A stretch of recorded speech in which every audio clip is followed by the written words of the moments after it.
গণভোট ইস্যুতে যে কথাগুলো আসছে, গণভোটের যে আদেশের কথা বলা হচ্ছে, যে অবৈধ বলা হচ্ছে, এটা আসলে সমাধান কিভাবে সম্ভব? 1 মিনিটে যদি শেষ করেন। আচ্ছা, এর উত্তর আমার ভাই তো নাই, চলে গেল। 31 দফা পড়ে বোঝা সম্ভব, কিন্তু গণভোটের 4টা কোশ্চিন পড়ে বোঝা সম্ভব না। এটা বোধহয় খুবই কন্ট্রাডিক্টরি হয়ে গেল।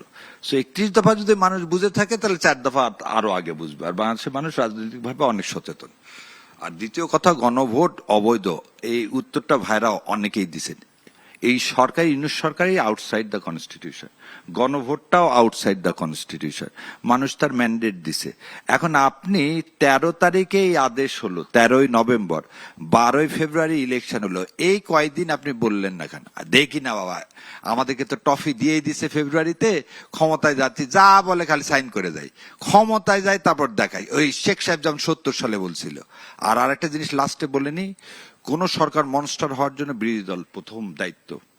বিরোধী দল যদি ভালো মতো কি পালন না করে, দায়িত্ব পালন না করে, বিরোধী দল যদি আবার আগেকার মতন সরকারের কাজ, আইন, সবাই কাজ হচ্ছে আইন প্রণয়ন করা, ওই যে রাস্তাঘাট দেখানা, গাড়ি চাচ্ছেন, বাড়ি চাচ্ছেন, অফিস চাচ্ছেন উপজেলা, এটা কোন পার্লামেন্টের সদস্যের কাজ না। তাহলে আপনি আগের জায়গায় ফিরে যাচ্ছেন। শেষ কথা, সেই জায়গায় ফিরে যাওয়া যাবে না। এটা হচ্ছে প্রধান দায়িত্ব হচ্ছে বিরোধী দলের। আর বিরোধী দলই পারে একটা সরকারের চেক অ্যান্ড ব্যালেন্সের মধ্যে নিয়ে আসতে।